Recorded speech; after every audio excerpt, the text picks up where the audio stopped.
we are at the receiving our awards at the dinner, and now Liz had a thing. Uh,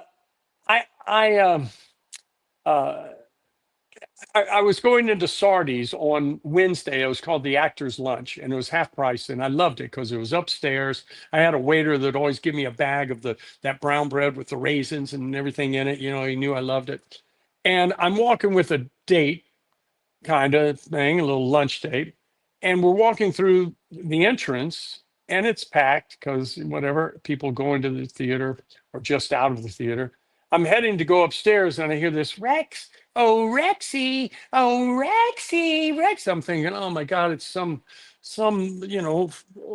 from Queens with too many martinis and whatever. Finally, I turn to look, and it's Elizabeth Taylor going, Rexy, oh, Rexy. And I go, and across Sardi's, I go, Liz, darling. And I go over to her, and she goes, yeah.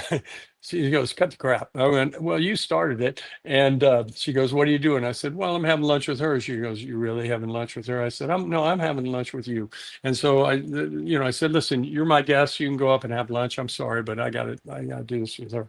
So that began a good friendship between, she was doing Little Foxes when I was doing Pirates. And I went to see her in the show. And unbeknownst to me, I didn't know that mauve was her favorite color, right? And the girl that worked for me, she knew it, and she sent like 2 dozen mauve roses to her dressing room.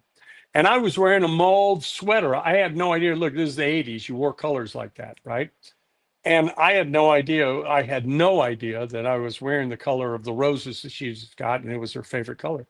And they go, I had a pretty famous date, and she was with me, and the dresser said, just a moment, she's still getting dressed. Okay. And she's wearing, door opens, and she pulls me in. She goes, oh my God, the sweater. I said, I gave it to her that night. I said, you can have the sweater. She grabbed me and kind of pulled me in jokingly and just slammed the door on my date, pushed me on a chintz sofa, poured four fingers of Jack Daniels. And we sat there, and she was curled up like a cat, and we're just sitting there talking. And I don't know if she was thinking, but I was thinking, if I was 10 years older, she was 10 years younger. And um, yeah, pretty fascinating Liz story. That's a great Liz story. You were talking about Street Hawk too, Oh, and I'm how that sorry, came. Street Hawk. Oh, No, I'm sorry. no, I There I love go. the Elizabeth Taylor deviation. That's awesome. Well, you throw a picture at me, it's like a Rorschach print, right? What And do you see in this picture? you're good. Um, I throw it at you, and you catch it and send it right Street, back. Street Hawk. Street Hawk was no. I grew up with motorcycles, and I raced them, motocross when I was young. And Jacksonville, Florida. well, I was born there, but in Atlanta.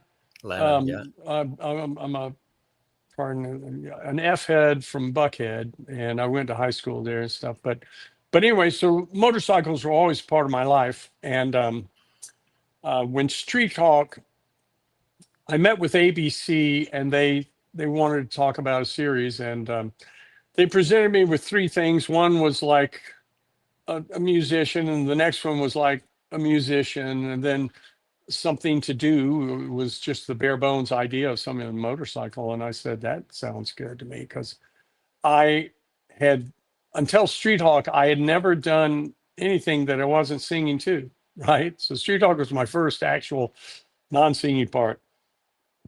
Um, they went through the various gyrations of looking at actors and stuff. I was in New York doing the human comedy for the Shakespeare Festival. And I went out there and ended up doing the final thing with them, screen tests and everything. And I got the word on the night before Thanksgiving that congratulations, you got it. And I remember one of my best friends who became managing director of Lehman Brothers. He was everybody borrowed my cars and stuff. Not everybody, but real friends of mine would go to my apartment, and they'd let them use them. And I'm on a I'm on a date, and he zooms up to where I'm having. He goes, "Come on, we got to go to this place." and he's a lawyer, in 3 states, but he was in his cups. And he goes, there's this place called the Kit Kat Club. I got to take you there. We're in the back seat, and he's like our driver. And I said, you have anything to drink? And he goes, well, the kamikaze was the big drink of those days. I gave him for the holidays one time a carafe and 4 glasses going kamikaze. I don't know, I even remember what it was made of, but it was powerful. And he looked at me, he goes, I had 3 comma, and we were Kazis, and the guy had run a red light. So my BMW's wrecked. We're all okay. The other guy's okay. We have a witness of the guy who ran the red light, and it was a Marine. And we're going, this is golden. We got a Marine, but we couldn't find him because he got mugged that night. So anyway, he ended up getting the car fixed and making me some money to boot. But that was just a funny journey of like, hey, you got the part, and then one all in 4 or 5 hours. But that was $1 million an episode. And where show business is stud poker. If you could get one card, you're going for a straight or flush, you got it, but you need that one card. And you just can't do that in showbiz. We were slated to be Monday nights at 8 o'clock. And that was the golden ticket, because you had Monday Night Football too. So you were in tight. And the president of ABC got fired over it. He had a mid-season replacement. And he said, I'm going to put this on. And we're moving Street Hawk to January at 9 o'clock. We were Monday at 8. And that lost a lot of kids. I'm not crying in my beer over this. I'm just explaining the stud poker of it all. That we lost that thing. That put us in a environment we were up against Dallas. We came in strong second all the time, but I mean, it wasn't what the show was built for. And ultimately the president got canned. That was one of the big final, I guess, acts that got him canned. But anyway, my co-star on it was always watching the overnights going, Rex, this, and I go, man, whatever's going to happen, I'll just get on the bike and ride as far as it goes before it runs out of gas. And it was an excellent, and George Clooney got his Screen Actors Guild card on that. That was his first guest star. And I went to bat for him with producers going, because I met him playing basketball, of all things. And I remember he had like a old convertible, and if you rode in the car with him, in the glove box there was stupid sunglasses, and it was kind of like a requirement you put them on, and just good sense of humor and stuff. And so he got on that thing, and some guys get on that escalator and go up, and they never take the down. Did you see him recently when he was in, well, of course, that amazing Broadway show playing Edward R. Murrow? No, I didn't see that. Oh, No, wow. I'm in California. Really extraordinary. They aired it nationwide for one night just a couple of weeks ago on CNN. Oh, They actually aired it on I television. think I saw that, but it was just a one shot, right? I mean, It was a one and then right. it disappears. Exactly. It was really extraordinary. He was so incredible in it. Absolutely.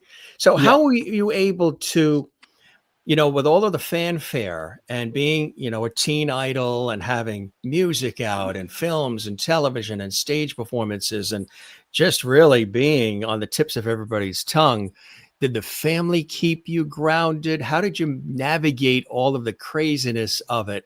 Because, you came through it pretty well. Not everybody does, through all the trappings of Hollywood and entertainment. How did you do it? And did the Southern roots, did the family, keep you grounded? Yeah. Look, I was like the kid, the little kid around the era of, Christopher Walken and Belushi and all that stuff. Like, I did Saturday Night Live with Linda and stuff, but I was Treat Williams was one of my best friends. Christopher Reeve was one of my best friends, but I was the kind of the kid, and I remember some of these guys would party. There's the mauve sweater. There's the sweater. That's the sweater I gave Elizabeth Taylor. I tell you, I do my research. That's it. I mean, come on. I That's mean, it. Yeah. there was Liz and Dick, and that night it was Liz and Rex with Liz a and mauve Rex. sweater in between. I took the sweater off my back and gave it to her. Uh, Can you? I mean, yeah. I haven't seen that picture, and that is something that's the evening right there. In all Um, my years of following Rex's career, I never thought I would make him speechless. I mean, that's Necco. outstanding. I There it mean, is. people watching this, you must be having some fun. You must be having a ball Oh, because they are. that is a. I mean, Yeah. if you're interested, but yeah, that's a gobsmacker right there to see Yeah. the sweater after that story. Yeah. Um, Yeah. but Hmm. that's the color. That's the color. And she was when she opened the door and she saw it, she just grabbed me and pulled me in. She was like, she was just it was she was like she was like a young girl of like going, oh, because I saw in the background 2 dozen roses that same color. I'd never seen roses that color. I was like going, huh. And then getting kind of pulled in by my tie into the thing and shoved on that chintz sofa, very nice sofa. And then just, over, Jack Do, Daniels over rocks on the rocks. do you remember the brand of the sweater? No, I have no idea. Because I tell you, if you had mentioned it during this time, they would have sold out Yeah, I know. immediately. The Liz And with that sweater. story too, Yeah. people would be looking for that sweater today. I was pretty well put together to go see Liz. I mean, I had I think a good sense of style. I tried to. One of the things I loved about living in New York was the style factor of, and also winter and everything, wearing the scarf and the gloves and the coat and the hat and the things, and having those accoutrements. I live in California, and if I'm you know, my brother-in-law is a doctor, and I've got doctor scrubs that are sort of my 5 o'clock wear. After the gym and everything else, it's doctor scrubs and a not the top, but a t-shirt and that, and you'll see me walking around the neighborhood thinking, is he a doctor? I didn't know he's a doctor. I just tell him I'm a anesthesiologist and I can give them an epidural if they need it. The other thing too, of course, is the hair, the hairstyle. Yeah.